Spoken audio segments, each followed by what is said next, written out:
Hello viewers, আমাদের চ্যানেলের video notification সবার আগে পেতে চাইলে নিচে থাকা সাবস্ক্রাইব বাটনটি ক্লিক করে বেল আইকনটি বাজিয়ে দেন। আর হ্যাঁ, ভিডিওতে লাইক দিয়ে শেয়ার দিতে মোটেও ভুলবেন না কিন্তু। নীলার কথা শুনে আবির শান্ত গলায় বলল, সরি সুইটহার্ট, তুমি তো আমার কাছ থেকে আর কোথাও যেতে পারবে না। তোমার ইচ্ছে হোক আর অনিচ্ছা, তোমাকে আমার কাছে এখানেই থাকতে হবে। আর আমি যা বলবো সেই মতোই চলতে হবে, কারণ তোমার পালানোর সব রাস্তা আমি বন্ধ করে রেখেছি। আবিরের কথা শুনে রাগে ফোঁস করতে লাগলো নীলা। আবির সেদিকে পাত্তা না দিয়ে বারান্দায় রাখা চেয়ারে গিয়ে পায়ের উপরে পা তুলে বসে বলল, সাপের মতো ফোঁস করা হয়ে গিয়ে থাকলে রুমে যাও, তারপর ওয়াশরুমে গিয়ে কাপড় পাল্টে উজু করে নামাজ পড়তে বসো। জোহরের ওয়াক্ত পার হয়ে যাচ্ছে। যাবো না আমি রুমে, পড়বো না আমি নামাজ। ছোট লোকের বাচ্চা ছোট লোক, তোকে আমি দেখে নিব।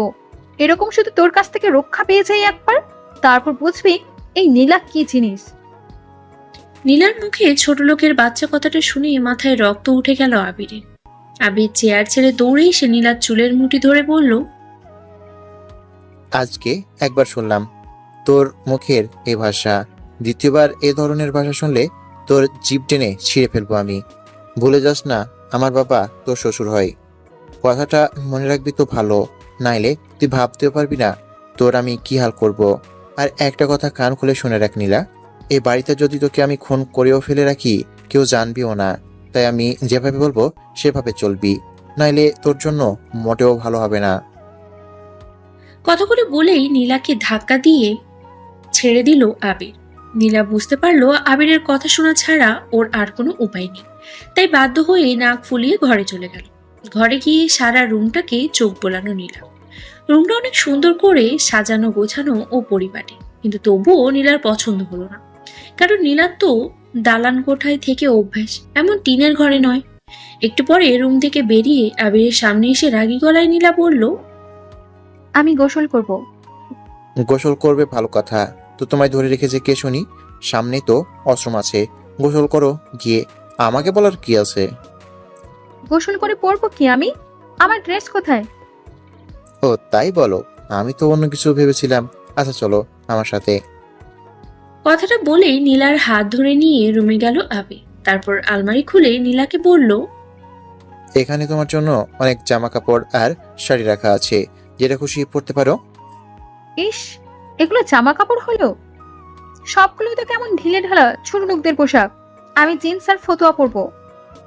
একবার বললে কি আমার কথা তোমার গায়ে লাগে না নীলা? নাকি তুমি কানে কম শোনো?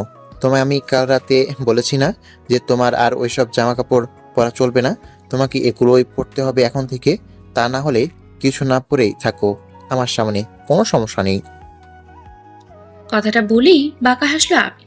আবিরের কথা শুনে নীলা নাক ছিটকিয়ে আবিরের দিকে তাকিয়ে কয়েকটা জামা কাপড় আর তাওয়ালা নিয়ে বাথরুমে চলে গেল। ওয়াশরুমটা অনেক সুন্দর, একদম শহরের মতো ভেতরটা। খুব সুন্দর টাইলস করা। ওয়াশরুমের ভেতরে নীলা যে যে জিনিস ব্যবহার করে সব আছে। বডি ওয়াশ থেকে শুরু করে নীলার পছন্দের শ্যাম্পু। নীলা কিছুটা অবাক হয়ে গোসল করতে শুরু করলো আর মনে মনে ফোন দিয়ে আঁটতে শুরু করলো এখান থেকে কি করে পালানো যায়। গোসল শেষ করে জামা কাপড় পরতে গিয়ে থমকে গেল নীলা, কারণ ও আবিরের উপরে রাগ করে ভুলে জামা না এনে পেটিকোট, ব্লাউজ আর একটা খয়েরি রঙের শাড়ি নিয়ে চলে এসেছে। কি করবে ভাবতে ভাবতেই সেগুলোই পরে নিল নীলা। কি আজব ব্যাপার, সবকিছুই নীলার সাইজ, নীলার গায়ে একদম ফিট হয়েছে। নীলা ধীরে ধীরে বাইরে বেরিয়ে এলো। আবির বারান্দাতেই বসেছিল। নীলা বের হতেই বেশ কিছুক্ষণ নীলার দিকে হাঁ করে তাকিয়ে রইল আবির। নীলা মাথা নিচু করে দাঁড়িয়ে আছে। কিছুক্ষণ তাকিয়ে থেকে জোরে শব্দ করে হো হো করে হাসতে লাগলো আবির। কিছুক্ষণ হাসার পর হাসি থামিয়ে আবির বলল, তুমি এটা কি পরেছো নীলা? এটাকে শাড়ি পরা বলে নাকি কাপড় পেছানো বলে? হা হা হা। আবিরের কথা শুনে নীলা ঠোঁট উল্টে রাগী গলায় বলল, আমি কি কখনো নিজে নিজে শাড়ি পরেছি নাকি? আমি শাড়ি পরতে পারি না কি? আমি শাড়ি পরতে পারি না, তাই যেভাবে পরেছি সেভাবে পরেই বেরিয়ে এসেছি। আগে কখনো শাড়ি পরলে পার্লার থেকে লোক এসে আমাকে শাড়ি পরিয়ে দিত। নীলার কথা শুনে আরো কিছুক্ষণ হেসে নিয়ে আবির নীলার কাছে এগিয়ে গিয়ে নীলাকে আচমকাই কোলে তুলে নিল। নীলা চিৎকার দিতে চাইলে আবির চোখ গরম করে নীলার দিকে তাকালো। হয়ে নীলা আর কিছু বলল না। নীলাকে কোলে নিয়ে গিয়ে রুমে নামিয়ে দিল আবির। তারপর নীলার দিকে তাকিয়ে নরম গলায় বলল, শাড়িটা খোলো নীলা। আবিরের কথা শুনে চোখ বড় বড় করে আবিরের দিকে তাকিয়ে নীলা বলল, শাড়ি খুলবো মানে? কি কি বলতে চাও তুমি? আরে বাবা, তুমি যা ভাবছো তা নয়। তুমি শাড়িটা পরতে পারোনি, তাই শাড়িটা খোলো, আমি ঠিক করে পরিয়ে দিচ্ছি তোমায়। তুমি শাড়ি পরাতে পারো? আমি সব পারি। এখন কথা না বাড়িয়ে শাড়িটা খোলো তো দেখি। আর ভয় নেই, আমি কিছু দেখবো না। আর দেখলেই বা কি, আমি তো তোমার ওই একমাত্র পর। কথাটা আস্তে করে বলল আবির। আবিরের কথা শুনে নীলা ভ্রু কুঁচকে পড়ল। কিছু বললে? কই কিছু বলিনি তো। নীলা আর কথা না বাড়িয়ে তাওয়ালে দিয়ে নিজেকে ঢেকে শাড়িটা খুলে দিল। আবির অনেক যত্ন সহকারে শাড়িটা পরিয়ে দিল নীলাকে। নীলা অবাক চোখে সারাক্ষণ তাকিয়ে রইল আবিরের দিকে। শাড়ি পরানো শেষ হলে গম্ভীর গলায় আবির বলল, অনেক বেলা হয়ে যাচ্ছে, নামাজটা পড়ে নাও, আমিও গোসল করে আসছি। কথাটা বলি আবির চলে যেতেই নীলা পুরো রুমে গেটের চাবি খুঁজতে শুরু করলো। আবির গোসল করছে আর অতীতের কথাগুলো নিয়েই ভাবছে। এদিকে নীলা পুরো রুম তন্ন তন্ন করে চাবি খুঁজতে খুঁজতে হয়রান হয়ে গেল, কিন্তু চাবিটা রুমের কোথাও নেই। তখনই নীলার খেয়াল হলো আবির তো বাইরে ছিল, তাহলে চাবিটা হয়তো বাইরেই আছে। কথাটা মনে হতেই ছুটে বাইরে চলে এলো নীলা। বাইরে সব জায়গায় খুঁজতে খুঁজতে চাবিটা বারান্দার এক পাশে বেড়ার সাথে গোজা অবস্থায় পেল নীলা। নীলার মুখ ফুটে উঠল বিজয়ের হাসি। নীলা চাবিটা নিয়ে দ্রুত এগিয়ে গেল গেটের কাছে। যত তাড়াতাড়ি সম্ভব নীলাকে পালাতে হবে এখান থেকে। তারপরে তালা খুলতে ব্যস্ত হয়ে পড়ল নীলা। চাবি হাতে কখন থেকে তালা খোলার চেষ্টা করে যাচ্ছে নীলা, কিন্তু বজ্জার তালাটা কিছুতেই খুলছে না। এদিকে আবিরেরও ওয়াশরুম থেকে বের হওয়ার সময় হয়ে গেছে। অনেক চেষ্টার পর নীলা বুঝতে পারলো এই তালার চাবি এটা নয়। শেষে ক্লান্ত হয়ে বারান্দার চেয়ারে গিয়ে বসলো নীলা। এদিকে ক্ষুধার অবস্থা খারাপ হয়ে যাচ্ছে ওর। ইস, কেন যে সকালে আবিরের ওপরে জেদ ধরে রুটিগুলো খেলো না, এটা ভেবেই যেন আরো বেশি ক্ষুধা লেগে যাচ্ছে নীলা। নীলার পেটে হাত দিয়ে ধরে মুখটাকে কুঁচকে বসে আছে। কি ব্যাপার প্রিয়তমা, তালা খুলতে না পেরে কোথা লেগে গিয়েছে বুঝি? আবিরের কথা শুনে চমকে উঠল নীলা। দেখলো আবির গোসল করে মাথা মুছতে মুছতে ওয়াশরুম থেকে বাইরে বেরিয়ে ওর দিকে বাঁকা হেসে তাকিয়ে আছে। আবির একটা লুঙ্গি পরেছে শুধু, গায়ে কোনো গেঞ্জি নেই। আবিরের উন্মুক্ত বুকের দিকে চোখ পড়তেই মাথা নিচু করে অন্যদিকে তাকালো নীলা। আবির নীলাকে পাশ কাটিয়ে রুমে চলে গেল। একটু পরে বেরিয়ে এসে নীলার সামনে একটা প্যাকেট ধরে বলল, এই নিন ম্যাডাম, এই প্যাকেটে বিরিয়ানি আছে, খেয়ে আমায় উদ্ধার করেন আর তাড়াতাড়ি নামাজটা পড়ে নেন। আবিরের হাতে বিরিয়ানির প্যাকেট দেখে খুশিতে আত্মহারা হয়ে গেল নীলা। নীলার এখন ইচ্ছে করছে লাফিয়ে উঠে আবিরকে কিস করতে, কিন্তু নীলা সেটা কখনোই করবে না। তাই আবিরের হাত থেকে বিরিয়ানির প্যাকেটটা ছো মেরে নিয়ে তাড়াতাড়ি প্যাকেটটা খুলে খেতে শুরু করল। নীলার এভাবে খাওয়া দেখে মুচকি হাসলো আবির। তারপর রুমে গিয়ে সাদা রঙের একটা পাঞ্জাবি পরে নামাজে দাঁড়ালো। নামাজ শেষ করে নীলার জন্য অনেক দোয়া করলো আবির, নীলাকে যেন সঠিক পথে ফিরিয়ে আনতে পারে। তার জন্য আল্লাহর নিকট সাহায্য প্রার্থনা করল। মোনাজাত শেষে জায়নামাজ তুলে রেখে বাইরে এসে আবির দেখলো নীলা বিরিয়ানি খেয়ে শেষ করে চেয়ারের উপরে ঘুমিয়ে পড়েছে, আর নীলার আঁচলটা সরে গিয়ে নিচে পড়ে আছে। নীলার এভাবে ঘুম দেখে আবিরের আর ডাকতে ইচ্ছে করলো না। তাই নীলার আঁচলটা ঠিক করে দিয়ে নীলাকে চেয়ার থেকে কোলে করে নিয়ে রুমে গিয়ে বিছানায় শুইয়ে দিল। তারপর নিজে চলে গেল জানালার পাশে। জানালা দিয়ে খুব সুন্দর বাইরের প্রকৃতি দেখা যায়। অনেক বড় সবুজ শ্যামল কাঁচা ধানের মাঠ। মাঠের ওই প্রান্তেই রয়েছে আখ আর ভুট্টার বাগান। অনেক কৃষক কাজ করছে সেই মাঠে। অনেক দূরে দেখা যায় কিছু ছোট ছোট বাড়িঘর। এক কথায় যাকে বলে অপরূপ প্রাকৃতিক দৃশ্য। কিন্তু আবিরের মন এখন সেদিকে নেই। আবির তার নীলার চিন্তায় মগ্ন। বেশ কিছুক্ষণ জানালার ধারে দাঁড়িয়ে থেকে জানালা আটকে দিয়ে নীলার পাশে এসে বসলো আবির। তারপর কিছুক্ষণ নীলার দিকে তাকিয়ে থেকে নীলাকে জড়িয়ে ধরে নিজেও ঘুমিয়ে পড়ল। বাইরে কিছু বাচ্চা ছেলে মেয়েদের চিৎকার চেঁচামেচির শব্দে ঘুম ভাঙল নীলা। গ্রামের বাড়ির এই একটা সমস্যা। দিনের বেলায় গ্রামের সব বাচ্চা কাচ্চা মেয়েরা অবাধে ঘুরে বেড়ায় আর চিৎকার চেঁচামেচি করে। ঘুম ভাঙতেই নিজেকে আবিরের বুকে আবিষ্কার করল নীলা। আবির ওকে শক্ত করে নিজের বুকে জড়িয়ে ধরে ঘুমিয়ে আছে, যেন ছেড়ে দিলেই হারিয়ে যাবে। আবিরের এতটা কাছে থেকে কেমন একটা ভালো লাগা কাজ করছে নীলার মনে। আবিরের ঘুমন্ত মুখটা বড়ই নিষ্পাপ লাগছে দেখতে। নীলা বেশ কিছুক্ষণ আবিরের দিকে তাকিয়ে আছে এক নজরে। হঠাৎ নীলাকে অবাক করে দিয়ে ঘুমন্ত আবির চোখ বন্ধ রেখেই বলে উঠল, এভাবে তাকিয়ে থেকো না, নজর লেগে যাবে। নাইলে উল্টাপাল্টা কিছু করে বসলে দোষ দিতে পারবে না আমায়। আবিরের কথা শুনে চোখ বড় বড় করে তাকালো নীলা। তুমি ঘুমাওনি? নীলার কথা শুনে নীলাকে আরো একটু শক্ত করে জড়িয়ে ধরে আবির বলল, ঘুমাতে আর দিলে কই? নতুন বিয়ে করা সুন্দরী বউ এভাবে আষ্টে পিষ্টে জড়িয়ে ধরে শুয়ে থাকলে বুঝি চোখে ঘুম আসে? আবিরের কথা শুনে রাগ উঠে গেল নীলা। পচার ছেলে বলে কি আমি নাকি ওকে জড়িয়ে ধরে শুয়েছি। মনে মনে কথাগুলো ভেবেই আবিরের বুক থেকে উঠে যেতে চাইল নীলা। অমনি আবির নীলার আঁচল টেনে ধরে বলল, আসরের ওয়াক্ত আসার আরো একটু দেরি আছে, এখন জোহরের নামাজটা পড়ে নাও জলদি। আমায় দ্বিতীয়বার যেন আর নামাজের কথা বলতে না হয়। কথাগুলো বলেই নীলার আঁচলটা ছেড়ে দিল আবির। নীলাও কোনো কথা না বলে বাধ্য মেয়ের মতো গিয়ে উঁচু করে নামাজ পড়ে নিল, কারণ এছাড়া নীলার আর কোনো উপায় নেই। আর নীলার নামাজ পড়া শেষ হতেই আবির বলল, এখন চুলার পাড়ে গিয়ে আমার জন্য কিছু বানিয়ে আনো, খুব ক্ষুধা লেগেছে। আবিরের কথা শুনে সাপের মতো ফোঁস করে উঠল নীলা। হোয়াট? তোমার কি মাথা খারাপ হয়েছে আবির? আমি এই নীলা কিনা চুলায় রান্না করবে? Impossible, just impossible. ও হ্যালো, ইম্পসিবলকে কিভাবে পসিবল করতে হয় তা এই আবির ভালো করে জানে। তুমি ভালোই যাবে নাকি আমি তোমায় আমার রাগী লুকটা দেখাবো? তুমি যাই করো না কেন আবির, আমার পক্ষে চুলায় রান্না করা সম্ভব নয়। আর শুধু চুলায় কেন, আমি কোনো কিছুতেই রান্না করতে পারবো না, জাস্ট ইম্পসিবল। নীলার কথা শুনে পাঞ্জাবির হাতা ফোল্ড করতে করতে আবির বলল, ওকে সুইটহার্ট, যেমন তোমার ইচ্ছে। কথাটা বলেই নীলার কাছে এসে নীলার কোমর জড়িয়ে ধরল আবির। তারপর নীলার কানের কাছে মুখ নিয়ে বলল, যেহেতু তুমি আমায় কিছু বানিয়ে দিবে না খাওয়ার জন্য, সেহেতু আমি তোমাকেই খাবো। খুব ক্ষুধা লেগেছে তো। আবিরের কথা শুনে নীলা চোখ বড় বড় করে তাকিয়ে তোতলিয়ে বলল, আমায় খাবে মানে? তুমি কি রাক্ষস নাকি যে মানুষ খাবে? আমি মানুষ খাবো তোমায় কে বললো নীলা? আমি তো আমার বউকে খাবো, আমার গোলমোলো নাদুস নদোষ আতুরে বউটাকে।